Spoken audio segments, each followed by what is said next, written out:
Everybody's a dreamer, and everybody's a star, and everybody's in movies.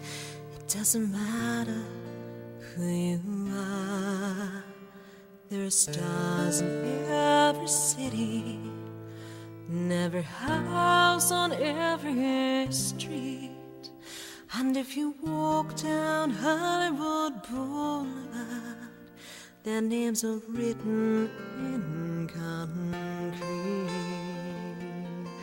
This is John Fernay, the co-host of the Maryland Crabs, with a special Crabcake edition for you today. The Annapolis Film Festival will be in Annapolis from March 22nd through March 25th with more than 80 feature films, documentaries, shorts, panels, parties, and much, much more. Tickets and passes, which, by the way, are the way to go, are on sale now at AnnapolisFilmFestival.com. So go get them now, and you won't regret it. That I can promise you. Over the next few episodes, or Crabcakes, we will be speaking to producers, directors, and actors to bring you some insight about the films you will love at the 6th Annual Annapolis Film Festival. So with that said, let's get right into it. Well, here we are at the Filmster's office, which is also the headquarters for the Annapolis Film Festival. And like promised, we are talking with producers, directors, actors, and everybody involved with the Annapolis Film Festival. And today we have Erik Kristopher Myers, who is a producer, a director, and a writer, I believe. I pretend to be. You pretend to be, only. I pretend to be, yeah, absolutely. But if you want to call me that, that works. And he has a movie that is going to be shown at the Annapolis Film Festival called Butterfly Kisses. How are you today? I'm doing well. Yourself? Good. Now, Butterfly Kisses, this is a fantasy movie about fields and little girls running around with butterflies in the meadows, right? Absolutely. I'm trying to go after that target audience. Good. Well, you can tell that they gave me the synopsis of it and everything else, but no, it is not, Butterfly Kisses is not a fantastical, whimsical movie by any means, and it has some great local roots. And Erik, you're a local guy for the most part. I mean, you're local to Baltimore, right? I am, yes. And have you lived here all your life? I lived in Hagerstown till I was about 10, and then I moved to Baltimore, and I've been here ever since. So you're a Marylander? I am, yes. Okay, well, one question I do need to ask everybody, and this actually comes from my sports guy that asked this of somebody once, but Old Bay or J.O. Spice? I'm going to go with Old Bay. Okay. Totally. Okay, good. On everything? Everything, especially French fries. All right, now that we've got that, out of the way, let's talk a little bit about Butterfly Kisses. Now, this is based in Ellicott City, in the tunnel that's just adjacent to the trestle track that goes across Main Street over right there by the Patapsco River. Right, the whole haunted region that Hell House used to be there as well until that was torn down about. Right, and that's the remnants of what, St. Mary's College. Yes, that was up there. That whole area has been known to be haunted. It has that reputation. Yes, a lot of the local shops and bars, and then of course, spots like Ilchester Tunnel where, the movie takes place. What's the gist of the movie? This is really fascinating because I know it's about a haunting, if you will, or a demon or a little bit of both. But tell me a little bit about what the story is behind it. The film is essentially a documentary about a documentary about a documentary. Oh, this is pretty meta. It's incredibly meta, yes. It's sort of taking the whole concept of found footage and movies like the Blair Witch Project that, upon release, there was that 5-minute window where everyone thought that film was real. And Butterfly Kisses is essentially asking the question, what would happen in real life if someone were to discover footage supposedly demonstrating the disappearance of the filmmakers in a supernatural sort of incident, and they thought it was real? What would be the journey, the real-life journey from discovering that footage to it playing at a theater near you? Okay, so this is I know, I'm scratching my head about it, too. I'm sitting here scratching my head. A fictional documentary. Yes. Of a film crew. It's essentially the story of a man named Gavin York, a Baltimore wedding videographer who has dreams of the big time, who finds this shoebox full of tapes, of old mini DV tapes, in the basement of his mother-in-law's new home. And he believes that he's found, the next Blair Witch Project, only it's real. And this is what's going to catapult him to fame and fortune. And so he's taking the footage editing it together and creating a film out of it, and then trying to go about authenticating it and taking it forth to Baltimore audiences, radio, TV, news, and essentially trying to make his mark in the world.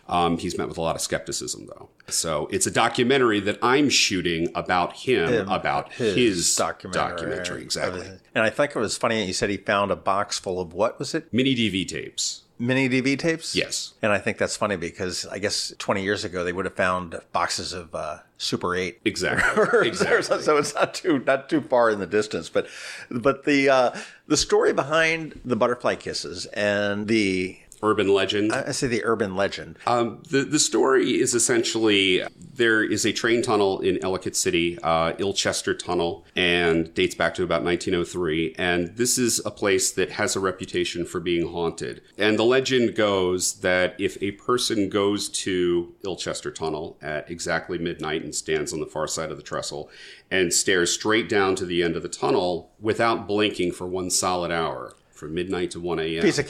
Piece of cake, absolutely. You can do this in your sleep or when you're awake, either way.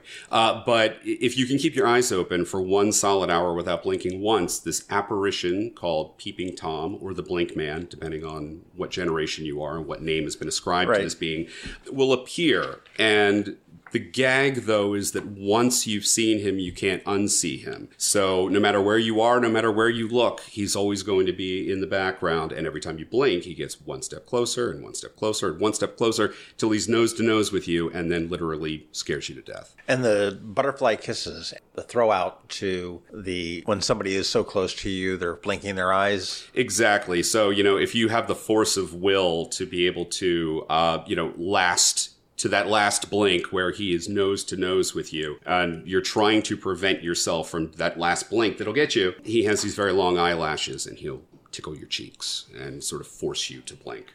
Well, it's interesting that you mentioned that this is very similar in some ways to the Blair Witch Project. And I know that you have an appearance by Eduardo Sanchez, who was the director of the Blair Witch Project. Correct, yes. He was here at the Annapolis Film Festival, I believe it was 2 or 3 years ago, on a panel, which was incredibly interesting to listen to how that filmed and whatnot. Personally, I walked out of that movie with headaches just because of the way it was filmed and the jostling of the cameras and whatnot. It just was a mental thing that I did, but it was just such a fantastic, it was much better on the small screen. Having Ed involved with the film is extremely cool for me, if for no other reason than the fact that I was able to go and essentially pitch this concept to him, which was taking something that he more or less created, a subgenre of horror, and then saying, I want to do something that puts my own spin on it. So it was really, really cool to be able to do that and for him to endorse it through his appearance. Well, this is very similar to the Maryland Legends and Folklores, or Weird Maryland, the book and whatnot there as well. So I know there's the stories of the Goat Man down in Bowie, and there's, I think he's in Bowie, and the Screaming Bridge and any number of different things. And this is not one of those lores that's in there, I guess, yet at this point, is it? No, it's not. It's funny that you mentioned Weird Maryland because the author, Matt Lake, also appears in the film as himself. And there is discussion about why Peeping Tom is not in Weird Maryland, why he wasn't included in that book. But I'm a big fan of cryptozoology and urban legends and the paranormal and conspiracy theories from the skeptical perspective. But I'm really into all of that stuff. So this was, a very fun film for me to make. I tell you, to me, I agree with you. I think I don't typically get into the zombie horror genre, sure, as you will, but throw a little dose of reality where I'm sitting there going, okay, that might be able to happen. Absolutely. I'm all about it. I know my grandmother had a haunted farm, and I do know for a fact that it was haunted. We've seen some different things, and we've heard down here in Annapolis that Middleton Tavern is haunted, and Reynolds Tavern, and certainly Ram's Head you've heard all the stories. And this is so cool that you can sit there and plant a seed and have you looking. Now, I'm not familiar with the urban legend. I hadn't heard it until we started to talk, but you can be damn sure I'm going up to Ellicott City and checking out that tunnel. Are you going to do it? I will. I don't know whether I'll be able to be there at midnight because that's like way past my bedtime because I'm like old, fat, and boring, but I'll definitely check out the tunnel there and see what it's all about. How did this film, we know the story and whatnot, but how did the film come to be? You've got another film under your belt, you told me. Yes, I did a film called Roulette that was released in 2013. Okay, and what got you into filmmaking? I've just been a cinephile since I was, old enough to park myself in front of the TV. So, this has been sort of a lifelong thing for me, writing and storytelling visually or on the page. Very cool. And how did you come to the Annapolis Film Festival? Really, really cool story. I shot, and I'd say I had about 90% of Butterfly Kisses completely done. It was, locked up, buttoned up. And I was trying to come up with finishing funds. And last year, for 2017, the Annapolis Film Festival offered me a slot to show the film. And it was a real difficult decision for me to say no, because I knew that this was a high-profile festival, and I realized that a lot of people were going to see it, and potentially that could lead to investors to come up with the rest of the money that I needed. But the flip side of that was the fact that the movie wasn't done. It wasn't how I wanted people to see it. It had temp music and temp... That's that damn artist in you coming out, isn't it? Exactly. You don't want somebody to see something when it isn't completely finished. So at any rate, it caused me some sleepless nights, and I finally had to say no and decline the offer. What was really cool about it, though, was that as I was twisting myself in knots about how I was going to finish the film, word got out locally that Annapolis Film Festival wanted to show it, and as such, investors appeared. They said, that's an incredible thing. That's an incredible endorsement for this film. If they believe in it, then I want to check it out. They checked it out, and they said, here you go. And I was able to complete the film. I was able to finish it the way that I wanted to and bring it back to Annapolis for 2018. That's phenomenal. It's an incredible example of serendipity. I mean, all the pieces fell into place like that. That's something you can't plan for. That is pretty cool. Well, what's on your agenda moving forward? Do you have another film in mind, or are you... I have a script in my back pocket, and I'm going to be actively searching for the means to produce it. It's going to cost a little bit of money, but now you've got investors. Now you've got phone numbers. I'm hoping that Butterfly Kisses demonstrates what I'm capable of doing, and that I'm able to tell unique and interesting stories that are high-minded enough that you don't simply categorize it as being one thing. It's not simply entertainment. It's also something that will provoke conversation and discussion. But in the meantime, we're working on a distribution deal for Butterfly Kisses. I'm hoping it's out later this year, and we'll see what happens. Well, what I think is fascinating here is that the movie industry has really changed, and distribution 30 years ago was, it needs to be in the theaters. And that the theaters is just now one of many ways that you can distribute, which I think is just fascinating. I mean, you can look to YouTube, and you can look to Vimeo or Hulu, and you've got all of the Netflix and HBO and all the ones that you can do, which didn't exist 20 or 30 years ago, which probably gives an awful lot more opportunities for folks like yourself. Absolutely. There's no longer simply one model. Right. There are infinite possibilities. Well, it's like in the music industry too. I mean, you should have to do your time in the in the bars, and hopefully some talent agent spots you and gives you a record deal. But totally. Anymore, you are doing the producer, director, and writer of Butterfly Kisses, right? Correct. Yes. Any one of those roles intrigue you more, or do you enjoy more? On an independent level, they're all sort of one and the same. You have to wear more hats for very obvious reasons.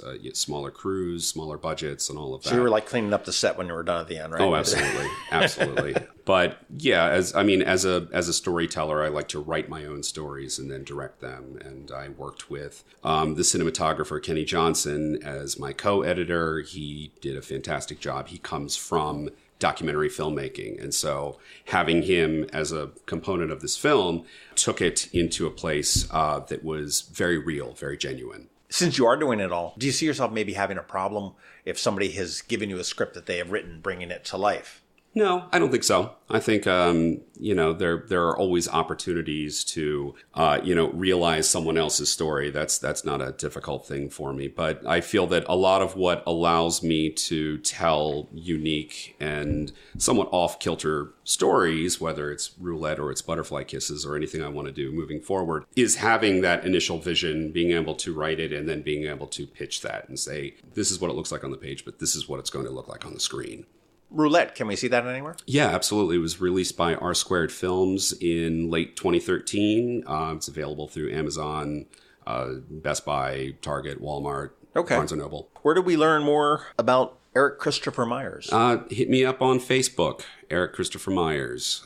There's also a Facebook page for Butterfly Kisses, and I also have an IMDb page. So okay, and we'll make sure that we throw that into the links when we get this published. But for everybody that is going to the Annapolis Film Festival, you want to stop by the Annapolis Elementary School on Friday, March 23rd at 9:30 p.m., which seems to be like the evening for the horror kind of genre that if I remember last year as well. Friday night at 9:30 is the perfect time for a scary movie, and the fact that it's going to be at an elementary school just gives it that added thumbs up. You're gonna hang out.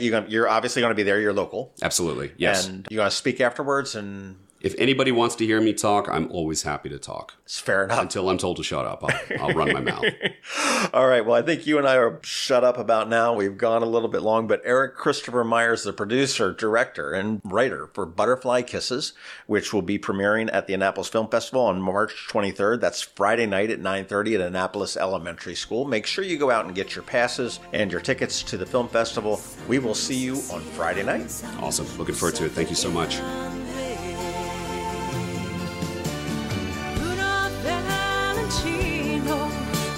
Man, I can't wait. I was a fan in year one, and my admiration of this event only grows more and more each year. Remember, get your passes now at AnnapolisFilmFestival.com. And again, this is John Fernay, the co-host of the Maryland Crabs podcast, and thank you for listening. Please take a moment and give us a rating wherever you get your podcasts. And as for the films, I'll see you at the Annapolis Film Festival.